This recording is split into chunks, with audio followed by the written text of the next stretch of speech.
नमस्कार साथियों, आज हम एनसीईआरटी विज्ञान के कक्षा 7 के पाठ भौतिक एवं रासायनिक परिवर्तन की रोमांचक दुनिया में प्रवेश करेंगे। इस पाठ में हम समझेंगे कि हमारे आसपास होने वाले परिवर्तन दो प्रकार के होते हैं। पहला भौतिक परिवर्तन और दूसरा रासायनिक परिवर्तन। इसे और मजेदार तरीके से समझाने के लिए आज हमारे पास खास दो पात्र है। पहला भौतिका, एक जिज्ञासु और चुलबुली लड़की जो भौतिक परिवर्तनों की विशेषज्ञ है, और दूसरा रसायन, एक बुद्धिमान और मजाकिया लड़का जो रासायनिक परिवर्तनों का मास्टर है।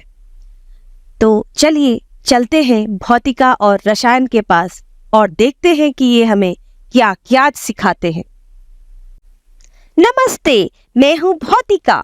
मैं उन परिवर्तनों की दुनिया से आई हूँ जहाँ चीजें बस अपना रूप, आकार, स्थिति या अवस्था बदलती हैं, लेकिन उनका मूल पदार्थ वही रहता है।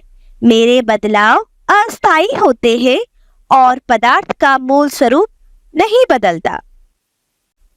और मैं हूँ रसायन। जब मैं आता हूँ तो चीजें सिर्फ बदलती नहीं बल्कि पूरी तरह नई चीज बन जाती है। मैं रासायनिक परिवर्तन की दुनिया से आया हूँ। मेरे बदलाव स्थायी हैं और नया पदार्थ बनाते हैं। बिल्कुल जैसे पानी का बर्फ बनना, बस अवस्था बदली, रचना वही रही। कागज को मोड़ना या फाड़ना, यह अब भी वही कागज है। लोहे का तार मोड़ना या नमक को पानी में घोलना, पदार्थ तो वही रहता है। इन परिवर्तनों में कोई नया पदार्थ नहीं बनता और अधिकतर परिवर्तन वापस पलटाए जा सकते हैं, अर्थात रिवर्सिबल होते हैं। वाह, तुमने बहुत बढ़िया समझाया भौतिका। लेकिन अब मेरी बारी। मैं जब आता हूँ तो नए पदार्थ बनते हैं, जैसे दूध का फटना। न तो वह दूध रहा और न वापस बनाया जा सकता है। लोहे का जंग लगना, नई भूरी परत बनती है, लोहा ऑक्साइड। कागज का जलना, राख, धुआं और गैसें बनती है, वापस कागज नहीं बनता। खाद का बनना, जैविक पदार्थ सड़कर नया ही रूप ले लेते हैं। इन सब में ऊर्जा का आदान प्रदान होता है। कहीं गर्मी निकलती है तो कहीं गर्मी शोषित होती है। तो स्पष्ट है, मैं केवल रूप बदलती हूँ, कोई नया पदार्थ नहीं बनाती।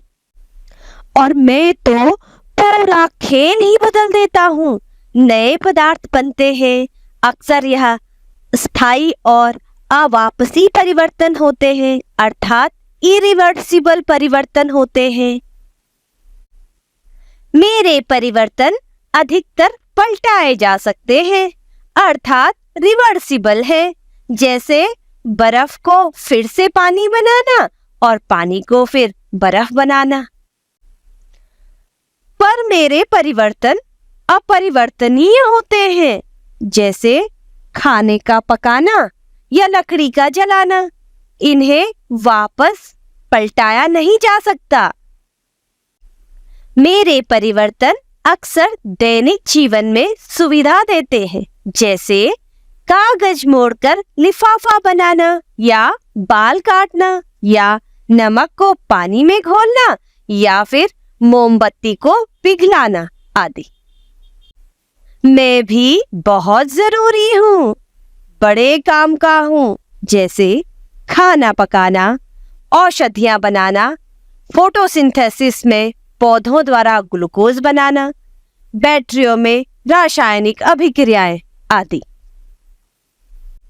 तो दोस्तों, अब आप समझ गए हैं कि भौतिक और रासायनिक परिवर्तन बड़े काम के हैं और हमारे आसपास हर जगह स्थित है। भौतिक परिवर्तन अस्थायी है और वापस किए जा सकते हैं, अर्थात इनमें कोई नया पदार्थ नहीं बनता और रासायनिक परिवर्तन स्थायी होते हैं, नया पदार्थ बनाते हैं। तो जब अगली बार कुछ बदलता दिखे तो सोचना कि ये भौतिका का जादू है या रसायन का कमाल।